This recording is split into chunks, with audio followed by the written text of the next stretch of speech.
ಒಂದಿಲ್ಲೊಂದು ಊರಿನಲ್ಲಿ ರಾಮಣ್ಣ ಎಂಬ ಒಬ್ಬ ರೈತನು ಬದುಕುತ್ತಿದ್ದನು. ಅವನು ಬಡವನಿದ್ದರೂ ತನ್ನ ಜಮೀನಿನಲ್ಲಿ ಇಷ್ಟಪಟ್ಟು ಕೆಲಸ ಮಾಡುತ್ತಿದ್ದನು. ಅವನಿಗೆ ಕಾಲು ಎಂಬ ಒಂದು ಬಿಳಿ ಕುದುರೆ ಇತ್ತು. ಕಾಲು ಕೇವಲ ಕುದುರೆಯಲ್ಲ, ರಾಮಣ್ಣನಿಗೆ ಆತನ ಜೀವಮಾನದ ಸ್ನೇಹದಂತಿತ್ತು. ಅವರು ಬೆಳೆದಿದ್ದು ಕೂಡ ಒಂದೇ ಸಮಯದಲ್ಲಿ. ರಾಮಣ್ಣ ಬಾಲಕನಾಗಿದ್ದಾಗಲೇ ತನ್ನ ತಂದೆ ಅವನಿಗೆ ಆ ಕುದುರೆಯನ್ನು ತಂದಿದ್ದರು. ಕಾಲು ಮತ್ತು ರಾಮಣ್ಣ ನಡುವೆ ಒಂದು ವಿಶಿಷ್ಟವಾದ ಬಾಂಧವ್ಯ ಬೇರಿತ್ತು. ಕಾಲು ಬುದ್ಧಿವಂತ, ವಿಶ್ವಾಸಾರ್ಹ ಮತ್ತು ದಯಾಳುವಾದ ಕುದುರೆಯಾಗಿತ್ತು. ಅಷ್ಟೇ ಅಲ್ಲ, ಆ ಹಳ್ಳಿಯಲ್ಲಿಯೇ ವೇಗವಾಗಿ ಓಡುವ ಕುದುರೆ ಎಂಬ ಹೆಸರು ಕೂಡ ಪಡೆದಿತ್ತು. ಆದರೆ ರಾಮಣ್ಣ ಅದನ್ನು ಯಾವುದೇ ಹೋರಾಟ ಅಥವಾ ಗಾಂಬಳಿಗೆ ಬಳಸಿದಂತಿಲ್ಲ. ಅವನು ಸದಾ ಹೇಳುತ್ತಿದ್ದ, ಕಾಲು ನನ್ನ ಗೆಳೆಯರನ್ನು ಹಣಕ್ಕೊಪ್ಪಿಸಲು ಸಾಧ್ಯವಿಲ್ಲ. ಒಂದು ವರ್ಷ ಭೀಕರವಾದ ಉರಿಬೀಸಿದ ಸಮಯವಾಗಿತ್ತು. ಜಮೀನು ಬತ್ತಲಾಗಿ ಹೋದೀತು. ಬಿತ್ತಿದ ಬೀಜವೆಲ್ಲ ಬಿಸಿಲಿಗೆ ಸುಟ್ಟು ಹೋದವು. ಜನರು ಊರನ್ನು ಬಿಟ್ಟು ಹೊರಡಲಾರಂಭಿಸಿದರು. ರಾಮಣ್ಣ ತನ್ನ ಜಮೀನು ಬಿಡಲು ಇಚ್ಛಿಸಲಿಲ್ಲ. ಆದರೆ ಆತನ ಮನೆಯ ಕಟ್ಟಲು ಹಣವಿಲ್ಲ. ಮನೆಯ ಬಡಾವಣೆ ಬಾಗಿಲಲ್ಲಿಯೇ ತಿನ್ನಲು ಅನ್ನವಿಲ್ಲದ ಸ್ಥಿತಿ. ಆ ಸಂದರ್ಭವನ್ನೇ ನೋಡಿ ಹಳ್ಳಿಯ ಜಮೀನ್ದಾರನು ಬಂದ. ಅವನು ರಾಮಣ್ಣನಿಗೆ ಕೇಳಿದ, ಈ ಕುದುರೆಯನ್ನು ನನಗೆ ಕೊಡು.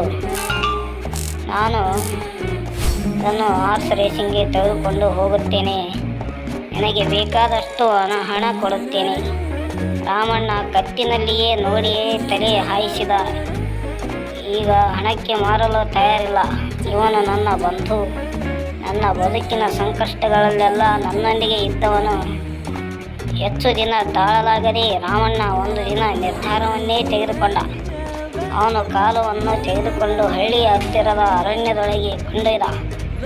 ಅಲ್ಲಿಯೇ ಒಂದು ಪುಟ್ಟ ಗುಡಿಸಲನ್ನು ಕಟ್ಟಿದ. ಅಲ್ಲಿ ತಾನು ಕಾಲು ಕೂಡ ವೇಳೆಯಲ್ಲಿ ಬದುಕತೊಡಗಿದ. ಬೆಳಗ್ಗೆ ಕಾಲು ಅರಣ್ಯದ ದಾರಿಯಲ್ಲಿ ಓಡುತ್ತಿತ್ತು, ಸಂಜೆ ಮರಳುತ್ತಿತ್ತು ಎಂಬುದು ನಿತ್ಯದ ಚಿತ್ರವಾಯಿತು. ಒಂದು ದಿನ ಅರಣ್ಯದೊಳಗೆ ಬಂದ ದುರಂತ ಘಟನೆಯೊಂದು ಬದಲಾವಣೆಯ ತಿರುಗು ಹೆಜ್ಜೆಯಾಯಿತು. ಹಳ್ಳಿಯ ಜಮೀನುದಾರನ ಮಗ ಅರಣ್ಯ ಪ್ರವೇಶಿಸಿ ಕಳೆದು ಹೋಗಿದ್ದ. ಯಾರಿಗೂ ಹುಡುಕಲಾಗಲಿಲ್ಲ.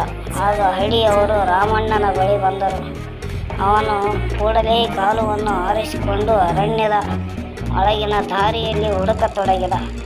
ಕಾಲು ತನ್ನ ನಾಚಿಕೆ ಇಲ್ಲದ ವೇಗದಲ್ಲಿ ಓಡಿದಳು, ತೋಳುವಾಗಿ ದುಡುಕಿದಳು. ಕೊನೆಗೆ ಹುಡುಗನನ್ನು ಕಾಡಿನಲ್ಲಿ ಹತ್ತಿರದ ಬಂಡೆಯ ಮೇಲೆ ಕುಳಿತಿರುವುದನ್ನು ಕಂಡಳು. ಅವನು ಸುರಕ್ಷಿತವಾಗಿದ್ದ. ರಾಮಣ್ಣ ಹುಡುಗನನ್ನು ತನ್ನ ಬೆನ್ನ ಮೇಲೆ ಕೂರಿಸಿ ಕಾಲುವಿನಲ್ಲಿ ತಂದುಕೊಂಡು ಬಂದ. ಹಳ್ಳಿಯ ಜನರು ಆ ಕ್ಷಣದಲ್ಲಿ ಮಾತ್ರ ಕಾಲುವಿನ ಮಹತ್ವವನ್ನು ಬಲ್ಲರು. ಜಮೀನುದಾರನು ನಾಚಿಕೆ ಪಟ್ಟು ರಾಮಣ್ಣನಿಗೆ ತನ್ನ ಶತಮಾನ ಹಳೆಯ ಜಮೀನಿನ ಒಂದು ಭಾಗವನ್ನು ಉಡುಗೊರೆಯಾಗಿ ನೀಡಿದ. ಅದರಿಂದ ನಂತರ ರಾಮಣ್ಣ ಮತ್ತೆ ಜಮೀನಿನಲ್ಲಿ ಕೆಲಸ ಮಾಡಲು ಪ್ರಾರಂಭಿಸಿದ. ಹೊಸ ಬದುಕು, ಹೊಸ ಬೆಳಕು.